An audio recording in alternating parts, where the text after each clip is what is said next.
하나님 말씀 같이 보겠는데 역대상 6장 31절부터 48절 말씀 보시겠습니다. 역대상 6장 31절부터 48절. 구약성경 618쪽에 있습니다. 역대상 6장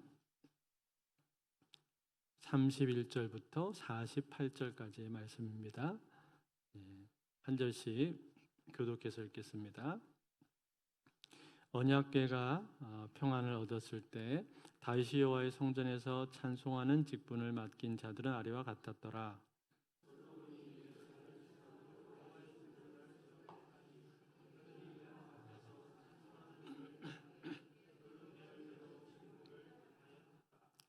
직무를 행하는 자와 그의 아들들은 이러하니 그앗의 자손 중에 헤만은 찬송하는 자라. 그는 요엘의 아들이요 요엘은 사무엘의 아들이요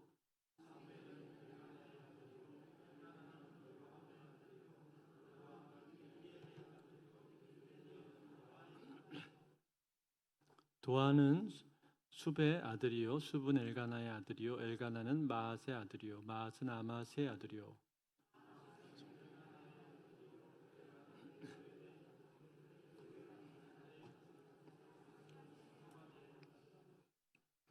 스바냐는 다앗의 아들이요 다앗은 아실의 아들이요 아실은 에비아삽의 아들이요 에비아삽은 고라의 아들이요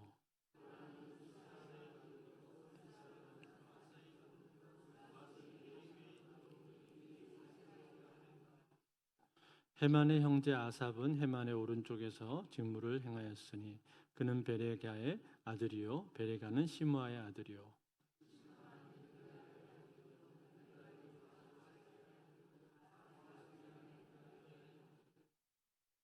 말기야는 에드니의 아들이요 에드니는 세라의 아들이요 세라는 아다야의 아들이요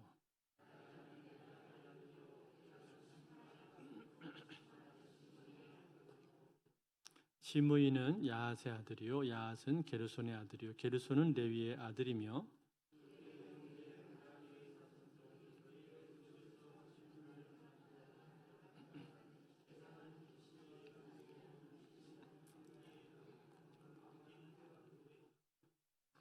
말룩은 하사비아의 아들이요 하사비아는 아마시아의 아들이요 아마시아는 힐기야의 아들이요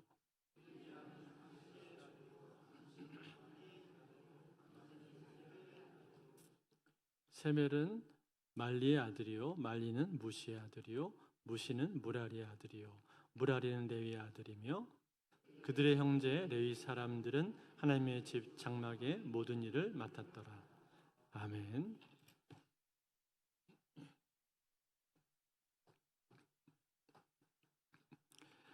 우리가 지금 레위 지파의 족보를 계속 살펴보고 있는 중입니다. 족보를 계속 보니까 조금 지루한 감이 없지 않아 있죠. 그렇지만 이 레위 지파의 족보는 상당히 중요한 의미가 들어있기 때문에 우리가 이 레위 지파는 좀 더 자세히 보고 지나가려고 하는 것입니다.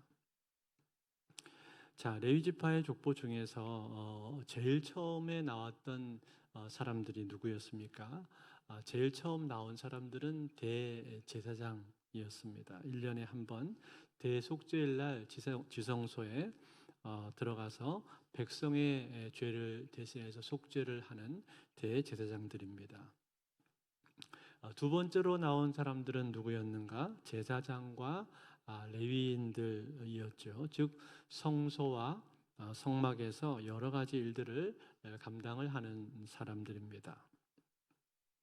그리고 오늘 우리가 읽은 이 본문에 나오는 사람들은 누굴까요? 레위 지파의 후손들 중에서 찬양을 하는 사람들입니다. 오늘 31절에 이렇게 소개가 되고 있는데 언약궤가 평안을 얻었을 때 다윗이 여호와의 성전에서 찬송하는 직분을 맡긴 자들은 아래와 같았더라. 여기 언약궤가 평안을 얻었을 때라고 말했는데 이것은 무슨 뜻이냐면 다윗이 기럇 여아림에 있었던 언약궤를 옮겨와서 시온성에다가 언약궤를 모셔놨죠. 그리고 나서 이제 안정이 되었다, 그런 얘기입니다. 그런데 이렇게 안정이 된 다음에 가장 먼저 다윗이 한 일이 무엇이었는가? 바로 찬송하는 사람들을 세웠다라는 거예요.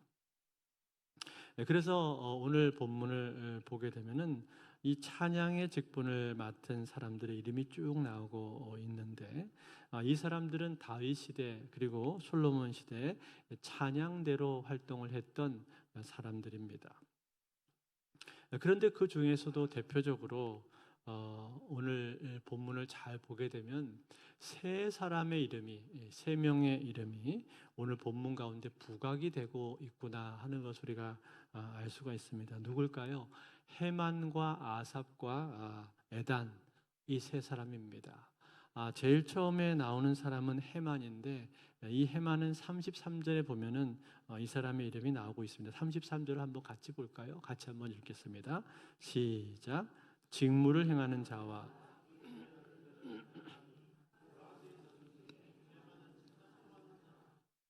그는 요엘의 아들이요 요엘은 사무엘의 아들이요. 자, 헤만에 대해서 소개를 해주고 있는데 누구의 자손으로 소개를 하고 있습니까? 그핫의 자손이다 그렇게 말했죠. 즉 레위의 세 아들이 누구누구죠? 게르손과 그핫과 무랄이라고 그랬습니다. 이 세 사람의 이름은 우리가 좀 기억해 둘 필요가 있다고 말씀드렸어요. 게르손과 그핫과 무랄이가 레위의 세 명의 아들인데 그 중에서 그핫의 후손이었다라는 거예요. 그런데 그핫의 후손일 뿐만 아니라 또 누구의 후손으로 소개가 됩니까? 사무엘의 후손이다 그렇게 되어 있죠. 사무엘의 손자였습니다. 여러분 우리가 지난 시간에 사무엘에 대해서 사무엘의 아들들에 대해서 잠시 생각해 볼 기회가 있었는데 사무엘은 당대 훌륭한 제사장이고 선지자였었지만 그러나 그 아들들은 거기에 미치지를 못했다고 그랬죠. 그래서 그들이 재판을 할 때 뇌물을 받고 판결을 굽게 했기 때문에 백성들로부터 이렇다 할 좋은 평가를 얻지를 못했다 그렇게 말씀을 드렸습니다. 여러분 이런 모습을 볼 때 우리가 무슨 생각을 하게 되죠? 자식을 신앙으로 키운다라는 것은 참 쉬운 일이 아니구나 하는 생각을 우리가 하게 되죠. 왜냐하면 사무엘처럼 그렇게 뛰어나고 위대한 선지자요 사사였던 사람이었는데 그런데도 그 사람이 자기 자식들을 신앙으로 제대로 키우지를 못했다 그 말이죠. 사무엘뿐만 아니라 사무엘만 그런 것이 아니라 우리가 성경을 보게 되면 이런 경우들을 종종 볼 수가 있습니다. 엘리 제사장의 경우도 그랬었고 또 히스기야를 여러분 한번 생각을 해보십시오. 히스기야는 하나님 마음에 합한 훌륭한 왕이었었지만 그의 아들 므낫세는 어땠습니까? 므낫세는 유다 왕 중에서 가장 악하고 아주 못된 왕으로 알려져 있지 않습니까? 그래서 가장 극심하게 우상 숭배와 죄악을 저질렀던 왕이 바로 므낫세였다 이 말이죠. 그러니까 여러분 참 아이러니 아닙니까? 어떻게 히스기야 같은 그런 위대하고 훌륭한 왕 밑에 므낫세 같은 아들이 태어날 수가 있는 것인지, 어떻게 히스기야의 아들 중에 므낫세와 같은 그런 아들이 왕이 될 수가 있는 것인지 우리는 사실 잘 이해가 되지가 않습니다. 그런데 그게 사실이에요. 역사 가운데 있었던 사실입니다. 참 아이러니컬한 일이 아닐 수가 없죠. 여러분 이런 걸 볼 때 우리가 어떤 생각이 들죠? 정말로 자식을 신앙으로 키운다라는 것은 결코 쉬운 일이 아니구나 그런 생각이 들 수밖에 없습니다. 때문에 여러분 여기에는요 정말 하나님의 특별한 은혜가 필요한 것입니다.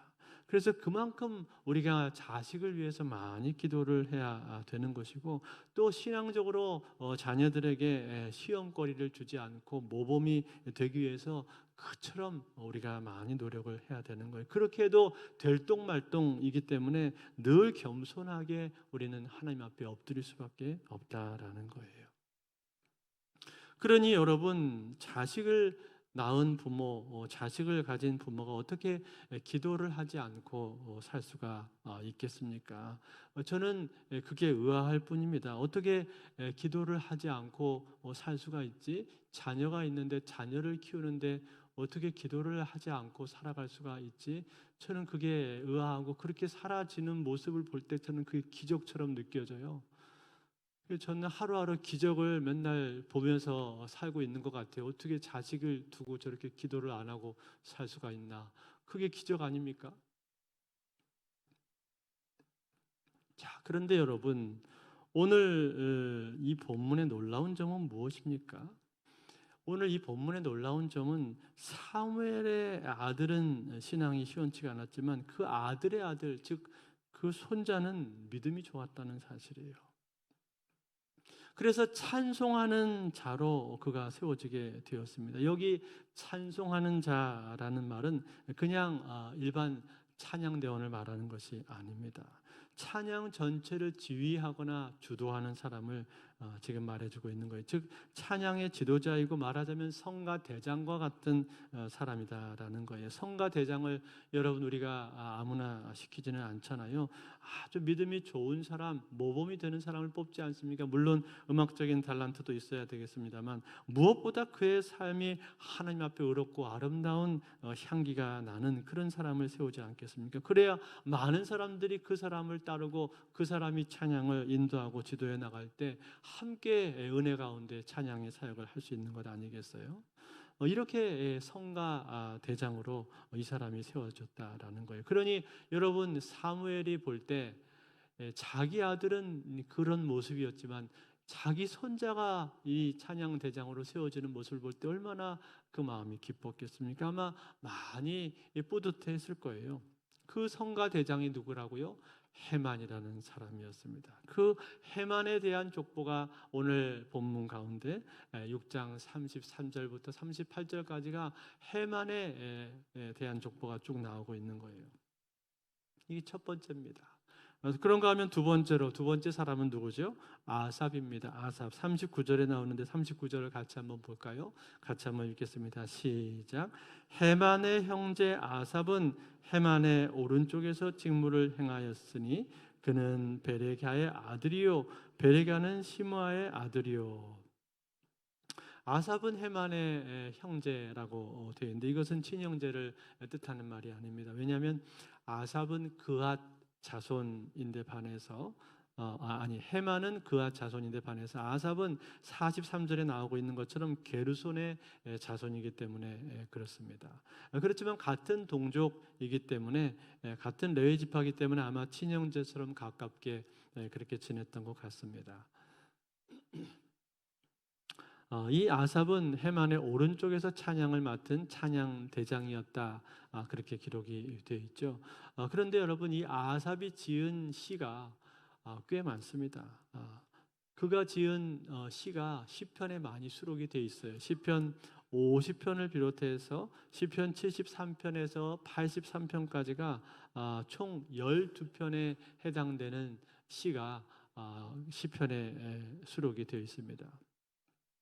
그 중에서도 시편 78편 같은 경우를 보게 되면은 전체 시편이 150장인데 150편 중에서 가장 긴 시편이 시편 119편이고 그 다음으로 긴 시편이 시편 78편입니다. 꽤 긴 시를 이 아삽이라는 사람이 지었다는 거예요. 그리고 그 시의 내용을 봐도 다윗의 시에 못지않은 그런 영성을 가지고 있는 것을 우리가 보게 됩니다. 또 시편 50편 같은 경우에는 우리가 잘 아는 구절이 있죠. 유명한 구절 시편 50편 15절 말씀인데 이런 구절이 있습니다. 환난 날에 나를 부르라 내가 너를 건지리니 네가 나를 영화롭게 하리라. 환난 날에 나를 부르라. 많이 들어보셨죠? 한번 같이 읽어볼까요? 다시 한번 시작. 환난 날에 나를 부르라 내가 너를 건지리니 네가 나를 영화롭게 하리라. 여러분 이거를 볼 때 이 아삽이라는 사람은 아마도 인생의 우여곡절을 많이 겪은 사람이었던 것 같습니다. 그래서 환난과 고통을 많이 겪었던 그런 사람인 것 같아요. 그런데 그 가운데서 환난과 어려운 가운데서 자신이 만났던 하나님을 지금 고백하고 있는 거예요. 환난과 어려운 가운데 있는가? 여호와 하나님 앞에 부르짖어라. 그러면 하나님께서 응답하신다. 그런 말씀을 이 사람이 고백해주고 있는 것 아닙니까? 뿐만 아니라 시편 73편 25절 27절에 보니까 여기도 한번 같이 보겠습니다. 같이 한번 읽겠습니다. 시작. 하늘에서는 주 외에 누가 내게 있으리요, 땅에서는 주밖에 내가 사모할이 없나이다. 내 육체와 마음은 쇠약하나 하나님 내 마음의 반석이시요 영원한 분기시니라. 아멘. 내 육체와 마음은 쇠약하나, 틀림없이 육체적인 고통을 많이 겪었던 사람 같습니다. 또 정신적인 고통 역시도 이 사람에게는 있었던 것 같아요. 그런데 그 가운데서 어떻게 하고 있는 거예요? 오직 하나님만 바라보고 있는 것이죠. 하늘에서는 주 외에 누가 나에게 있으리요, 땅에서는 주밖에 내가 사모할 분이 없습니다. 즉 하나님 외에는 내가 의지할 분이 없다는 거예요. 나는 하나님밖에는 바라볼 대상이 없습니다. 오직 하나님만을 바라고 하나님만을 의지합니다. 이렇게 고백을 하고 있는 겁니다. 그처럼 어려움 중에 환난 가운데 전적으로 주님 바라보고 의지할 줄 아는 그런 사람이었다는 거예요. 그리고 그것을 찬송으로 만들어서 시로 지어서 그것을 찬송으로 하나님 앞에 영광을 돌리고 있는 거예요. 그러니 얼마나 대단한 믿음을 가지고 있는 것입니까? 이것이 아삽의 영성이고 이것이 아삽이 가지고 있는 신앙이었다라는 거예요. 마지막 세 번째 사람입니다. 세 번째 사람은 누굽니까? 에단입니다. 44절을 같이 읽습니다. 44절 말씀 시작. 그들의 형제 무라리의 자손 중 그의 왼쪽에서 직무를 행하는 자는 에단이라. 에단은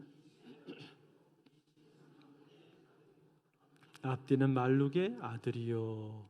자, 에단은 누구의 자손이라고 그랬어요? 무라리의 자손으로 되어 있죠. 그러니까 레위의 세 아들 게르손과 그 아들과 무라리, 이 세 아들이 있었는데 그 세 아들의 후손들 중에서 각각 한 명씩 찬양 대장으로 지금 뽑혀 있는 거죠. 그래서 그들이 중심이 되어서 이스라엘 백성들 앞에서 지휘하고 전체의 찬양을 지금 이끌어가고 있는 거예요. 그런데 여러분 이 족보를 오늘 우리가 쭉 읽어가다 보면 한 가지 특이한 점이 있습니다. 특이한 점이 뭘까요? 그것은 이 족보가 기록이 됐는데 하향식으로 기록이 되지 않았다라는 거예요. 무슨 말입니까? 보통 족보가 기록될 때는 위에서 아래로 기록이 됩니다. 아무개 아들을 아무개요 이런 식으로 기록이 되는데 그런데 여기서는 그렇지가 않고 그 반대라는 거예요. 그러니까 헤만도 그렇고 아삽도 그렇고 에단도 마찬가지입니다. 전부 다 이 세 사람의 이름이 제일 앞에 나옵니다. 제일 앞에 이 사람들이 나오고 그 다음에 그 사람의 아버지는 누구고 그 사람의 할아버지는 누구고 이런 식으로 거꾸로 이 족보는 기록이 되어 있단 말이에요. 그 이유가 뭘까요? 여러분, 그 이유는 한 가지입니다. 이 사람들을 강조하기 위해서 이렇게 하고 있는 거예요. 이 저자가 이 찬양하는 사람들의 이름을 앞에 내서 강조를 하고 있다, 그 말이에요. 강조하는 이유가 뭘까요? 여러분, 그만큼 찬양이 중요하다는 이야기를 하고 있는 겁니다. 다윗 시대에 이 찬양 대장을 세우고 솔로몬 시대에 이어지고, 물론 그 앞에는 이렇게 체계적으로 되지 않았습니다만 다윗 시대부터 이렇게 찬양대가 조직이 돼서 그 후로 꾸준히 체계적으로 이렇게 되는 모습을 보여주고 싶은 거예요. 그래서 찬양하는 것이 얼마나 중요한 것인가 하는 것을 지금 보여주고 있다는 거예요. 즉 내가 어떤 혈통에서 태어났고 누구의 자손이냐, 이것보다 훨씬 더 중요한 것이 무엇이냐, 내가 현재 찬양하고 있는가, 이것이 더 중요하다는 거예요. 현재 찬양하고 있는가 그렇지 않느냐, 이게 중요하다는 거예요. 왜요? 찬양이라고 하는 것은 늘 현재형이에요. 현재형. 어제 찬양을 불렀다 할지라도 오늘 찬양하지 않고 있으면 어제의 나와 오늘의 나는 다른 것입니다. 어제 기도했다 할지라도 오늘 기도하는 게 여러분 어제 기도했다고 오늘 기도가 저절로 됩니까? 그렇지 않잖아요. 똑같은 거예요. 내가 어제 찬양을 불렀다 할지라도 오늘 찬양하지 않고 있으면 내 영혼은, 내 영성은 가라앉아 있는 겁니다. 그러니 뭐가 중요한 것인가? 내가 현재 찬양하는 사람인가? 내가 현재 예배하는 사람인가? 이게 중요한 거예요. 내가 예배자인가 예배자가 아닌가? 내가 찬양하는 사람인가 찬양하지 않는 사람인가? 이게 중요하다는 거예요. 내가 과거에 어떤 신앙의 이력을 가졌는가, 내가 어떤 직분을 가졌는가, 이것이 중요한 것이 아니라 현재 나는 하나님 앞에 어떤 예배자인가, 어떤 찬양자인가, 이것이 훨씬 더 중요하다는 거예요. 사랑하는 성도 여러분, 하나님은 어떤 분이십니까? 하나님은 찬양받기에 합당하신 분이십니다. 그래서 이 다윗이 언약궤를 안채해서 평안을 누리자마자 제일 먼저 한 일이 무엇인가? 바로 찬양하는 사람들을 세웠다는 거예요. 찬양 인도자들을 세웠다는 거예요. 찬양이 얼마나 중요하면 그렇게 했겠습니까? 찬양이 살아나야 되겠다. 찬양이 살아나야 그래야 이 나라가 살 수 있다고 생각을 한 겁니다. 찬양이 살지 않으면 공동체가 살아날 수가 없고, 찬양이 살아나야 공동체가 살 수 있다고 생각을 한 거예요. 왜냐하면 하나님을 찬양받기 합당하신 분이시기 때문에, 찬양 중에 거하시고 임재하시고 영광을 받으시는 분이시기 때문에, 또 찬양하는 자들의 영혼을 살려주시고 찬양하는 사람들을 축복하기를 기뻐하시는 하나님이기 때문에 다윗은 이것보다 중요한 일이 없다라고 생각을 하고 거기에 확신을 가지고 찬양 인도자들을 지금 세우고 있는 것입니다. 성가대장 지휘자들을 세우고 있는 거예요. 그리고 이 사람들을 대단히 중요하게 오늘 이 역대기 저자는 부각시키고 있는 거예요. 그만큼 찬양이 중요하다라는 거예요. 사랑하는 성도 여러분, 이처럼 중요한 것이 찬양인데 오늘 저와 여러분들은 어떻습니까? 저와 여러분들은 찬양하고 있습니까? 찬양하는 삶을 우리는 살아가고 있습니까? 엊그제 수요예배 시간에도 박 목사님이 찬양에 대한 설교하셨는데, 여러분 찬양이 얼마나 중요한가? 찬양이 얼마나 우리의 영혼에 있어서 중요한가? 고라 자손의 시를 보면요, 고라 자손의 시편 중에 이런 찬양이 있어요. 고라 자손도 역시 레위 지파인데 시편 42편 5절에 보면은 이런 고백이 있습니다. 내 영혼아, 네가 어찌하여 낙심하며 어찌하여 내 속에서 불안해하는가? 너는 하나님께 소망을 두라. 그가 나타나 도우심으로 말미암아 내가 여전히 찬송하리로다. 아멘.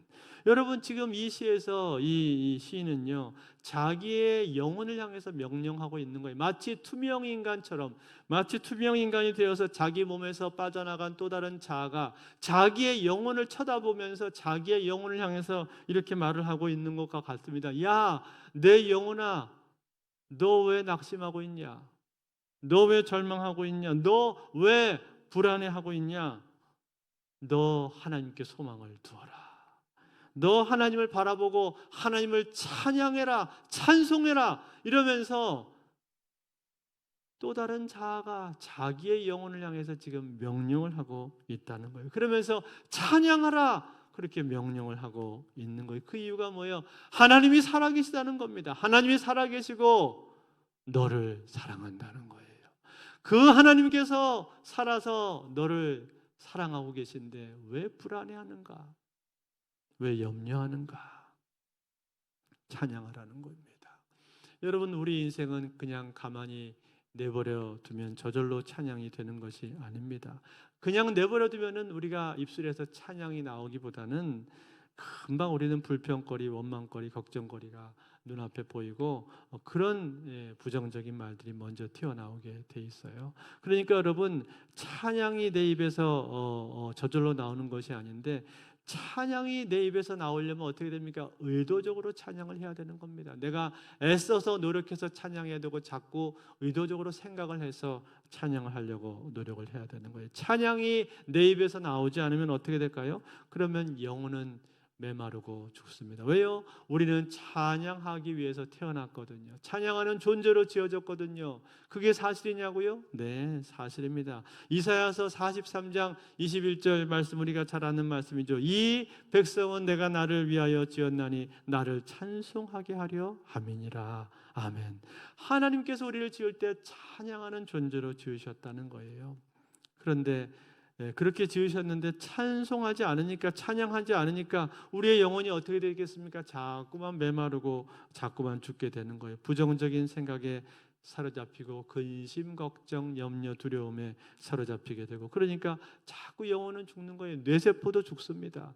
여러분, 그게 실제로 뇌세포가 죽는다고 하잖아요. 내가 계속 염려, 걱정에 사로잡히고 부정적인 말을 하면 뇌세포가 죽어서 더 금방 늙는다고 합니다.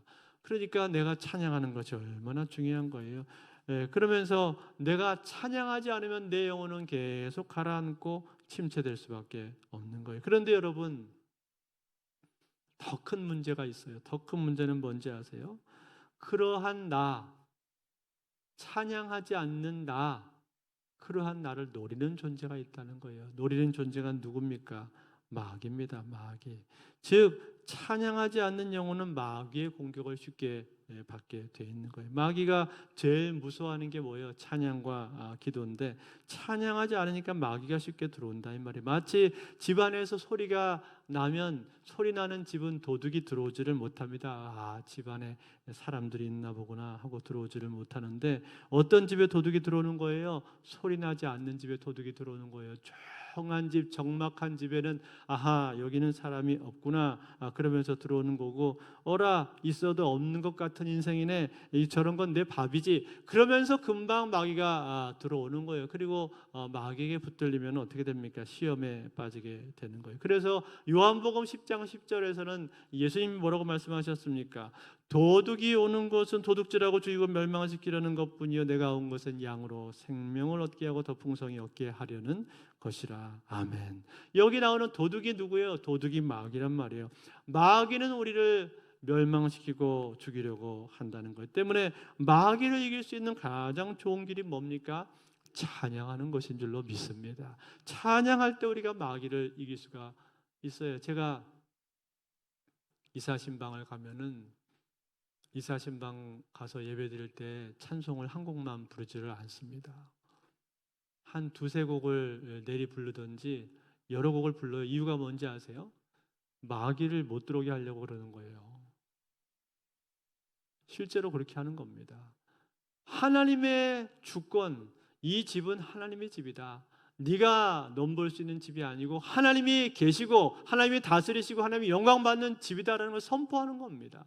그걸 선포해서 감히 마귀가 그 가운데 틈타지 못하도록, 접근하지 못하도록 그 자리가 하나님의 자리라는 것을 선포하는 거예요. 그래서 하나님의 이름을 높이는 찬양을 쫙 부르면 마귀는 냅다 불러버리면은 마귀가 거기를 틈타지를 못하는 거예요. 접근할 수가 없다는 거예요. 그러므로 사랑하는 성도 여러분, 여러분의 신앙생활 가운데 승리하기를 원하십니까? 그렇다면 찬양을 부르시기를 바랍니다. 찬양이 내 입에서 떠나지 않도록 여러분 찬양의 삶을 사시기를 바랍니다.